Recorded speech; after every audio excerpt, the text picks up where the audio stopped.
Since you all live here, the scale and intensity of change that India has experienced in these 8 years is perhaps more evident than it may be to others more distant. I'm sure that each one of you, in your own way, has tried to absorb that and communicate that back home. It could be the COVID response that included building capacities from scratch, the massive vaccination campaign that overcame so many hurdles, the financial, digital, and communication transformation that has made direct benefits transfer possible, or indeed the enormity of the housing, electrification, water connection, and cooking gas access that have been delivered. Some of the empathy that you all feel was visible in the support expressed by your respective countries when we passed through the worst of the COVID last year. The COVID pandemic, however, has not been the only driver of a more volatile and uncertain world. No question, it has brought out the risks of the over-centralized model of globalization that was being followed. Consequently, it has encouraged the building of reliable and resilient supply chains. I'm sure that many of you have noted the government's initiative to promote manufacturing, facilitate services, and improve the ease of doing business. But if you were to extrapolate that further, the outlines of an emerging economic outlook would also become visible. Among its notable elements are FTAs that India has concluded recently, the negotiations underway with others that have picked up momentum, as well as the frameworks and initiatives to which we have now committed. Processes aside, our message is one of engaging the world intensively, obviously drawing benefits for our own people, but while also contributing in greater measure to global welfare, development, and security. I hope that you also share my belief that Indian foreign policy thinking is displaying greater conceptual and operational clarity. Whether it is explanation or communication, some of the contemporary catchphrases have been impactful in their public resonance. If you consider neighborhood first, for example, it is now clearly associated with a generous and non-reciprocal approach to our immediate proximity.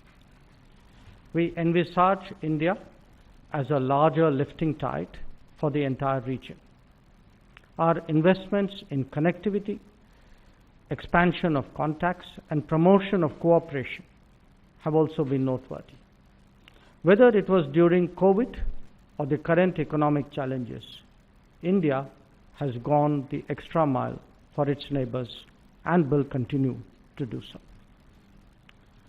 We have also articulated a sharp awareness of our extended neighborhood. It is expressed as an Act East policy, a Sagar outlook, a Gulf engagement, and a Central Asia initiative. In each case, whether it is leadership attention, diplomatic energies, practical projects, or shared activity, the record is one of higher commitment. India's diplomacy has also naturally focused on major powers, on key economic hubs, on significant energy sources, and on influential regional players.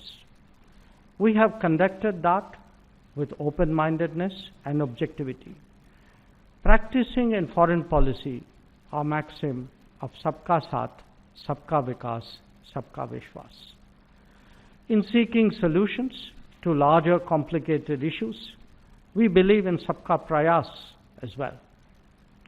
Many of our engagements also reflect the importance we give to diplomacy for development, where foreign technology, capital, best practices, and collaborations are directly applied to accelerate our national growth, including through our flagship programs and initiatives.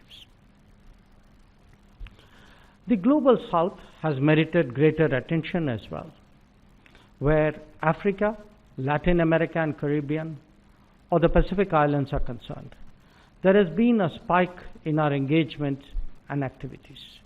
The COVID years did disrupt some of the momentum, and we expect to pick up on that very soon. India has always viewed the United Nations as important to global peace, security and development. We currently serve as a non-permanent member of the Security Council and one very active in UN organizations and in its peacekeeping. While our endeavors will always remain supportive, we also share the disappointment of the international community about the UN's declining effectiveness. Our advocacy of reformed multilateralism, therefore, has become even stronger. Now, paralleling what is happening in the world of trade, diplomacy is also searching for optimal solutions to processing situations at the sub-global level. In recent times, the merits of engaging partners on agreed issues and defined domains are increasingly apparent. Some of these exercises are more flexible than others. They reflect convergences and intersections rather than congruence. These have resulted in quadrilaterals, trilaterals, and regional arrangements. The utility of 2+2 meetings with relevant players is also very apparent. An India that is more capable is also an India more sensitive to global expectations. The last 8 years have seen us undertake the responsibility of first responder in many situations, and you saw some examples in the film which we just watched. The earthquake in Nepal, the conflict in Yemen, the water crisis in the Maldives, mudslides in Sri Lanka, the typhoon in Myanmar, or the floods in Mozambique. All these are notable examples. But while doing so, we seek to strengthen the capacities of our partners as well. In that very spirit, we are responding to the food, health, and other requirements of the Afghan people now. Our historical ties warrant that we take the long view. Strengthening a rules-based order is a natural inclination of a polity like India. We value all opportunities to contribute to it. Our membership of the MTCR, Australia Group, and the Wassenaar arrangement are therefore significant. As a nation with a substantial nuclear industry, we also look forward to joining the Nuclear Suppliers Group, overcoming the political impediments that are against global interest. It is not, however, just contingencies and mechanisms that India can make a difference. We are taking initiatives on global concerns that are truly consequential. The International Solar Alliance that we have collated now has 106 members. Similarly, the Coalition for Disaster Resilient Infrastructure is making steady progress. Our decisions and intentions have had a major bearing on climate action and climate justice. We are active too in shaping the global discourse on many other issues. It could be connectivity and maritime security, resilient and reliable supply chains, data and cyber security, or indeed terrorism, violent extremism, and black money. India has interests and views that it has put forward with assurance. Now, many of you have been our interlocutors in these exercises, and I thank you today for your understanding and cooperation. It would have left you with a clear sense that we take global issues, the global commons, and global good very, very seriously. The proof of the pudding is, however, in the eating, and that is certainly so when it came to our COVID response. We supplied made in India vaccines to 98 countries and continue doing so even today. Our medicines and medical personnel also made contributions abroad in these very crucial times. We count Vaccine Maitri as one of our key achievements of this period, not just for reasons of health, but as a statement of solidarity. The COVID pandemic has undoubtedly been the most devastating phenomenon in living memory for many of us. We cannot overlook it even as we go on with life. But just as we were hoping to recover from its effects, the world is now confronted with the repercussions of the Ukraine conflict. Our position on the matter itself has been stated at length at various forums.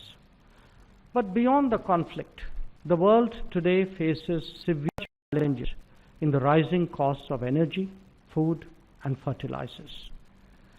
The global south is particularly impacted. The need for an early end to the fighting and a return to diplomacy truly gets stronger with each passing day. The difficult realities of international relations make themselves felt in multiple ways. For some of us, that is expressed in the challenges of hard security. In India's case, we have specifically seen that in the phenomenon of terrorism. Diplomacy has contributed to addressing that challenge by delegitimizing it and by denying support and sustenance to terrorism. Our borders also need safeguarding, and we will never accept any attempt to unilaterally change the status quo. A posture that departs from established understandings will evoke its own responses. When it comes to security, we will do what it takes to ensure national well-being.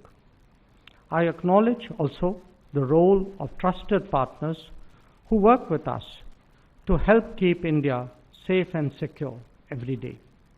We have overcome the hesitations of history and will not allow anyone a veto on our choices. A nation like India obviously needs to contemplate its security in the broadest way possible. In the past, mantras of globalization lowered its defenses and discouraged the building of deeper strengths. That realization is responsible for the commitment we now see to Atmanirbhar Bharat. We certainly want to make in India, but we want to make with the world, and we want to make for the world. An economically stronger India expresses its deep belief of the world being a family through greater development partnerships. The last 8 years have witnessed a tripling of our lines of credit commitments over the previous 8-year period. The value of project completion also went up by 38%. Our neighborhood and our African partners were the main beneficiaries, even as we expanded projects into new areas. In the coming years, we intend to focus even more on green growth, on digital delivery, and on health capacities. An expanding engagement with the world encourages us to visualize it in an era of technology as a global workplace. Some of that comes in the form of development partnerships that I have spoken about. But we do perceive that a knowledge economy requires smooth flow of talent and skills. Accordingly, we have prioritized mobility and migration agreements that addresses the interests of all stakeholders. We note significant progress in that regard and would urge you all to appreciate the win-win outcomes that they generate. The million-plus Indian students studying abroad are also an important facet of India's external interaction. Responding effectively to their requirements is our shared responsibility. The new education policy now provides opportunities to address this domain more creatively and help us to welcome more foreign students into India. In a more globalized world, it is equally natural that a large number of Indian citizens and persons of Indian origin live in other countries. Some may be there more recently, temporarily, and professionally. Others could have settled down, in some cases, for multiple generations.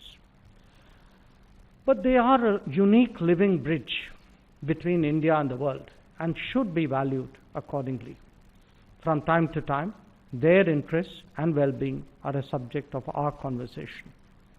We particularly appreciate the support of many of your governments during the pandemic time in this context. If the Vande Bharat mission was so successful, some of the credit goes to all of you as well. Similarly, the support that we received from Ukraine's neighbors during Operation Ganga was also very valuable. On our part, it is by now established tradition that any rescue and relief effort also covers citizens of other countries.